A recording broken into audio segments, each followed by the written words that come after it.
My name is Mia, and you might remember my other story from your Scary Alone at Night Stories video, Story 3. At the start of that story, I mentioned that I had issues at my previous job, which was the reason I ended up changing jobs. This is the story of what happened before that, leading me to leave. You could call this the prequel to that story. Back then, I worked in inventory and warehouse management at a small warehouse during the day. During my first year in that job, there was a guy named Dylan. He was around my age, the son of the business owner, and I didn't know much about him other than that. We didn't have a big staff, maybe one or two others around during the day, and Dylan would come in sometimes to help with operations. I'm not sure exactly when he started working there, but he was there when I started. We worked together a handful of times. I would manage the inventory and handle other warehouse tasks. A few times I spoke briefly with Dylan, but not too much. He seemed fine for the most part, but wasn't the type of person I would usually spend time with outside of work. I remember one afternoon, we both finished our shifts at the same time. It was around 5 p.m. I had been working near the loading area, and he had been in another part of the warehouse. As we were both clocking out, he asked if I drove there, and I replied that I did. He then asked if I could give him a ride home. I didn't mind too much, but I asked where he lived. He said he lived in a neighborhood not far from mine, maybe 5 minutes out of the way, so it wasn't a big deal. I said yes, and then we left the warehouse together. We got into my car, and he gave me directions to his place. He lived in an older house on the outskirts of town. He thanked me for the ride and got out of the car, and I went home. I didn't think much of it. The next day, I worked an earlier shift. My availability was flexible because I didn't have other commitments. Dylan wasn't working that day, though. It was around noon, and the warehouse was quiet. I was working in the back, organizing some boxes, when I saw someone walking toward me aggressively. She had long, dark hair, and she was tall, and she was strong-looking, like she worked out a lot. She came right up to me and asked me who the hell I thought I was. I had no idea what she was talking about, so I told her I didn't know who she was. She said she was Dylan's friend and accused me of trying to steal Dylan's attention from her. I realized there must have been some kind of misunderstanding. Either that, or this woman was just jealous of the attention Dylan had given me. I really didn't want to get involved in their drama. She was right up in my face, asking if I thought I was something special. I told her to calm down and said I didn't do anything with Dylan. I explained that Dylan had asked me for a ride home, and she told me Dylan could have asked her instead. I said I didn't know that, and I didn't know who she was, or even know they were close. She seemed to calm down a little bit. I assured her that nothing had happened and there was no reason to be upset. She told me I better watch myself, and then walked away. After that interaction, I was surprised by how angry she got. I started to wonder if Dylan was involved in something toxic. The next time I worked with Dylan was a couple of days later. I saw him and asked how he was doing. He told me that he was doing well and was planning to move to Denver in a few days. We lived in a medium-sized town in Oregon, so that was a pretty big move. I told him that was great, but mentioned that his friend had confronted me recently. He apologized profusely and went on to explain that they had broken up a while ago, and she had been upset ever since. I mentioned that it seemed like she thought I had something to do with their breakup, though I knew I had absolutely nothing to do with it. To me, she seemed like your run-of-the-mill insecure, jealous type. He said that was ridiculous, and I had nothing to do with it. I told him that I knew that, and that he should let her know that, but Dylan said he had her blocked on everything and wasn't going to contact her anymore. I realized at that point that she was just using me as an outlet for her anger. I considered involving the police, but wasn't sure if it was necessary. That night, Dylan left before I did, and I stayed behind to finish some work. Grateful, as there was no way I would drive him home again. In the days that followed, I started noticing her presence, even in places where it didn't make sense. One afternoon, as I was leaving work, I noticed a car parked across the street. At first, it seemed like nothing out of the ordinary, but then I saw her sitting inside. She wasn't doing anything, just sitting there, watching through the open window. I didn't think much of it and drove home, chalking it up to coincidence. Maybe she was waiting for Dylan. The next morning, on my way to work, I saw the same car following me as I drove to the warehouse. That's when I started feeling really uneasy. A couple of days later, I spotted the same car again while I was grabbing a coffee before work. The shop was a regular stop for me, and when I saw her sitting in the parking lot, her eyes following my every move through the open window, it became clear that this was no coincidence. One evening, after finishing my shift, I walked out to my car and noticed her car parked nearby. My frustration grew, but when I got closer to my car, she got out and started walking toward me, looking really pissed off. I asked her why she was following me, but she didn't answer. She just kept coming closer. She got right up in my face and threw a punch. I moved, but she still grazed the side of my head. I swung back but missed, and then she got me real good. I hate to admit it, but I got beat up pretty badly. It was clear this wasn't her first fight. She hit me 4 or 5 times, and I managed to get a punch or two in, but it didn't do much. I fell to the ground, and after that, she walked off and went back to her car. I was relieved she didn't kick me while I was down. She drove away, and I stayed there for a while, trying to process what had just happened. Eventually, I called the police and told them everything. They showed up not long after, and I got checked out by paramedics, but luckily, I only had bruises and scrapes, no major injuries. The police said they would look into it, and the next day, I heard that Dylan's friend had been arrested. Apparently, she already had a warrant for failing to show up in court on a different charge. She had a bit of a criminal history. I filed charges for the assault, and it was a relief to know she wouldn't be around anymore. After everything that had happened, I was angry about getting mixed up in it, but I decided it was time to quit and move on to bigger and better things. That led to my next job on the night shift, where, well, let's just say, trouble has a way of finding me, no matter the time of day. Hopefully, though, this is the last story you get from me.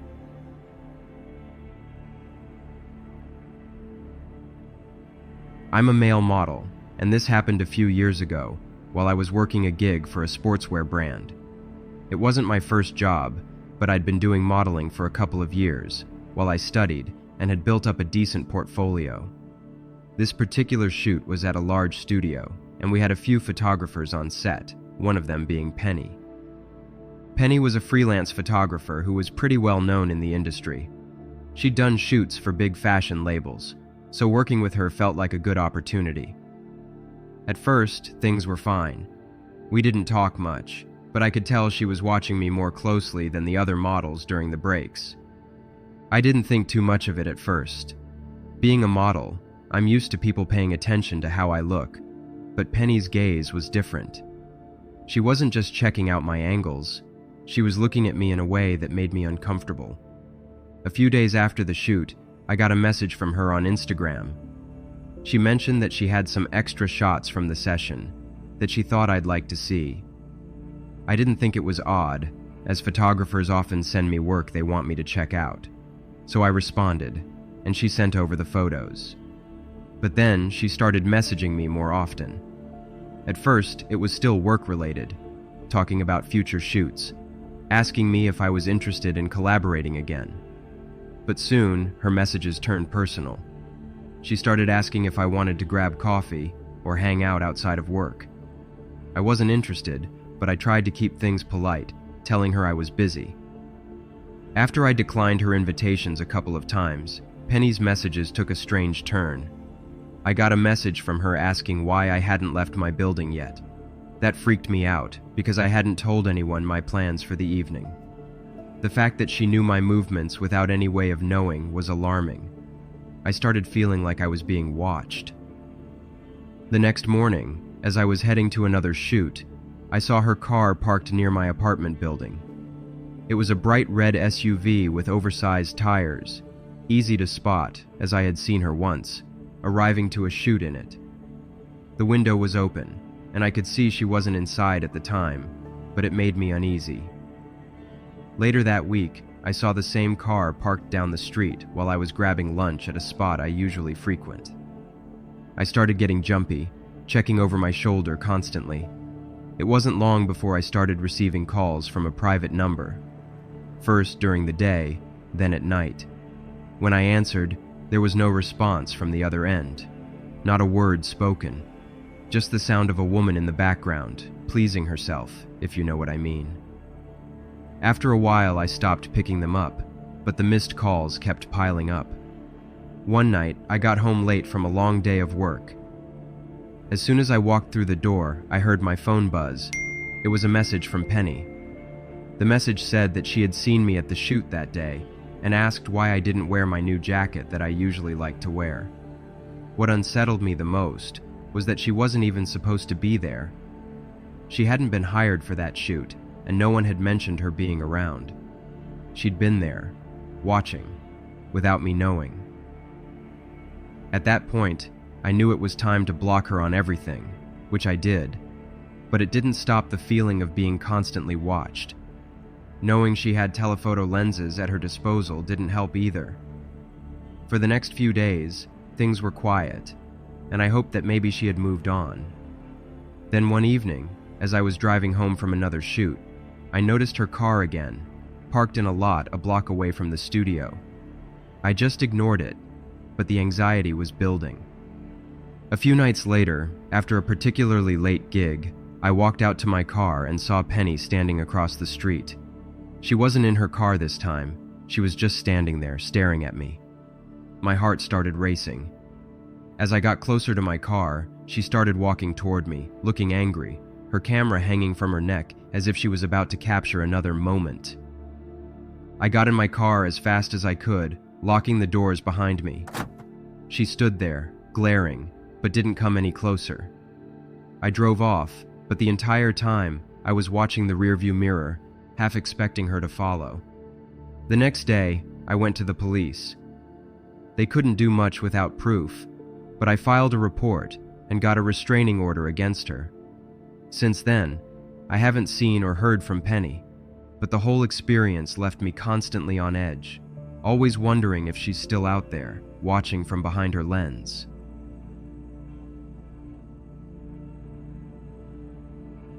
I'm 30 now, but this happened 5 years ago when I was 25 and finishing up my master's degree. My lease on the small rental house was ending soon, but I decided to stay until it expired, a choice I'd come to regret. The house layout is important to picture. You enter through a side door into a small mudroom. From there, a narrow hallway leads to the main living area. The living room has large windows overlooking the backyard, and a sliding glass door opens onto a modest wooden deck.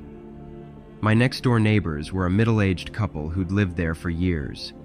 We rarely spoke, so I had no idea what I was in for.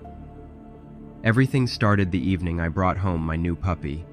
I was on the deck, watching him explore the yard while chatting with my sister on the phone.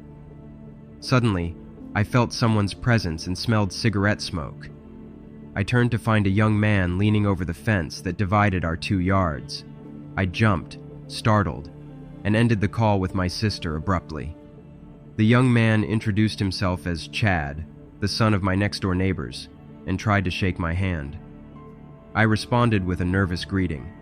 He commented on my puppy, and I thanked him awkwardly. Then, as quickly as he'd appeared, he was gone. I hurried inside with my puppy, locking the door behind me. The next morning, as I left for work, I found a note tucked under my windshield wiper. It contained a flirtatious message and an invitation for coffee, signed by Chad. He'd also scrawled, "See you soon, kitten," at the bottom, which made my skin crawl. I crumpled up the note and tossed it in my car, feeling unsettled. That evening, I was in my bedroom grading papers when I heard shouting from next door. Chad's voice carried clearly through the thin walls, yelling at his parents about money. Then I heard him make a terrifying threat. which basically involved burning down their house. His words sent a chill down my spine. The argument ended with a door slam, followed by heavy footsteps on the deck next door. The smell of cigarettes wafted through my open window. I closed it quickly, but sleep eluded me that night. Around 2 a.m., I got up to use the bathroom. As I walked down the hallway, I heard Chad's voice from outside calling, "Where are you going, kitten?" I froze, then hurried to the bathroom, locking the door behind me. Being young and naive, I tried to convince myself it was nothing. The next morning, I woke to a cool breeze. Confused, I found the sliding door to the deck wide open. On my kitchen counter was another note. With shaking hands, I read Chad's messy scrawl, expressing his belief that we were destined to be together.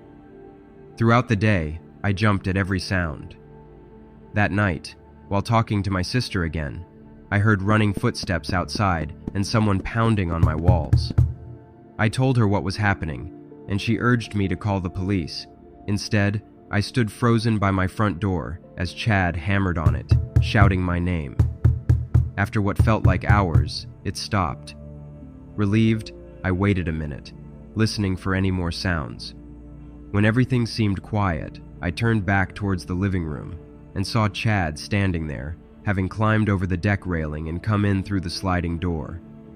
He questioned why I had ignored him, his voice cold.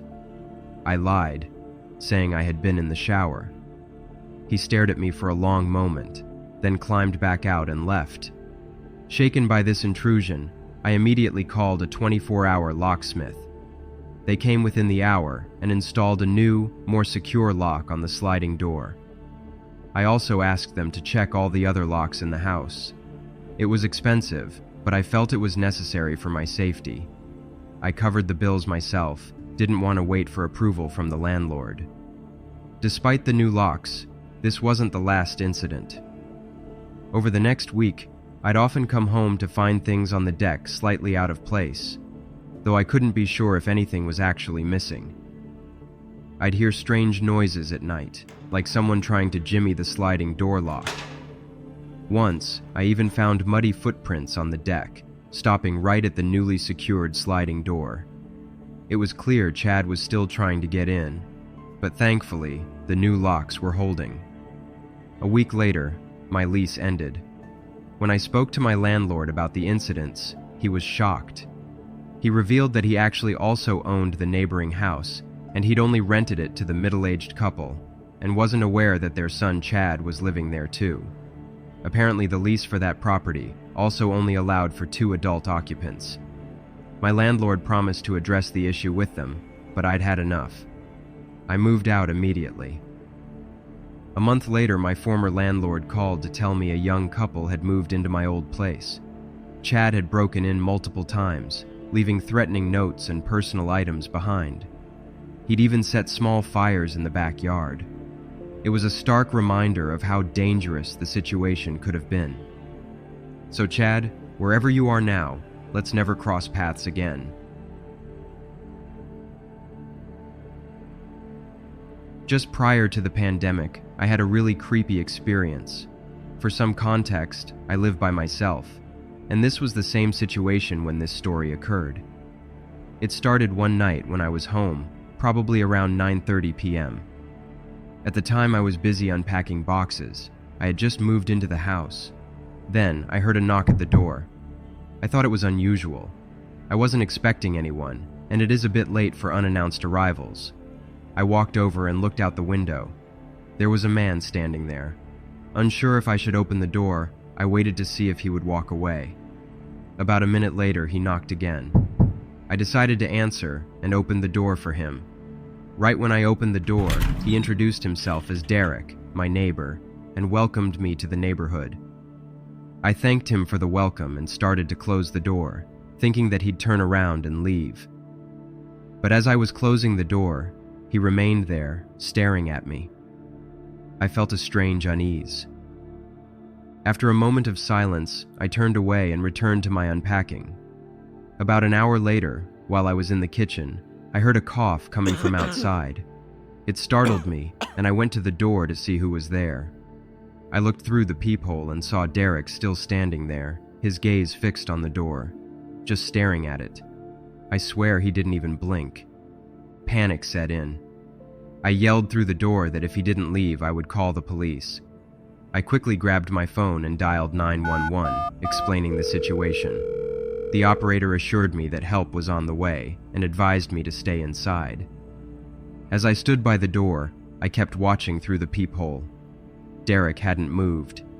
He continued to stare at the door. My anxiety grew. It was as if he was waiting for me to open the door again. After about 20 minutes, I heard the sound of sirens approaching. Relief washed over me, but I was still on edge. I unlocked the door just enough to let the officers in, keeping a watchful eye on Derek. Inside, the officers quickly assessed the situation. They said they would step outside to speak with Derek. After a brief conversation, they returned and informed me that Derek claimed he had just stopped by to welcome me and was about to leave when they arrived. They instructed him to leave the property, and he finally walked away, glancing back at me one last time. Once they were sure he had left, the officers checked in with me. They said they would keep an eye on the neighborhood for a while and advised me to call again if I felt unsafe. I nodded, still shaken by the encounter. That night, I double-checked that I had locked all the doors and ensured the windows were locked too. I was determined not to let this man invade my sense of safety, but I couldn't shake the feeling that he might come back. For days, I felt paranoid. I avoided going outside alone after dark and kept my phone close at hand. I didn't see Derek again for a week. Then, one evening, while I was in the living room, I noticed someone walking by outside in front of my house. It was him again, stopping to look at my place. I watched him through the window as he lingered there, glancing around as if searching for something. I tried to dismiss it and went back to what I was doing. But later, as I drove to work, I saw a car behind me at a stoplight. I looked in my mirror and almost couldn't believe it. It was Derek again. He was wearing sunglasses, so I couldn't be completely sure, but it felt like he was following me. I made several turns, and each time, I noticed the car still behind me. My heart raced as I pulled into the parking lot at work. When I parked, I saw the car continue past. I felt a wave of relief wash over me. For the next few days, I remained alert, frequently checking my windows. I didn't see Derek again until one night, shortly after midnight. I was about to drift off to sleep when I heard a loud noise coming from outside. I got up and stepped into the hallway, and that's when I heard another loud bang. This time it seemed to come from the side of the house. Someone was hitting it with something. I had no idea who it was or what they were doing, so I quickly returned to my bedroom, locked the door, and called the police. I told them I believed someone was trying to break in. A short time later, I heard a door open. It sounded like it was the door to the laundry room, which had an exit leading to the rear of the property. Then, I definitely heard movement inside the house. I stayed on the line with the dispatcher, letting her know that I could now hear movement inside the house and suspected they had entered from the rear. She assured me the officers would arrive soon. Since the front door was definitely locked, she said she would instruct the officers to check the rear entrance. A few minutes later, I heard the police car arrive. Soon after, I could hear footsteps as the officers made their way to the rear of the house. Eventually, I heard them enter. I stayed in the bedroom, listening intently as the dispatcher reassured me that the police were inside and handling the situation. Once she confirmed they had Derek in custody, I thanked her and we ended the call. After hanging up, I stayed in the bedroom for a few more moments, gathering my nerves. When everything seemed quiet, I cautiously opened the door and stepped out. The officers were already escorting Derek out of the house, and a wave of relief washed over me, knowing he wouldn't be a problem anymore. I never found out why he had been watching me, or what he intended to do. The uncertainty lingered in my mind long after that night.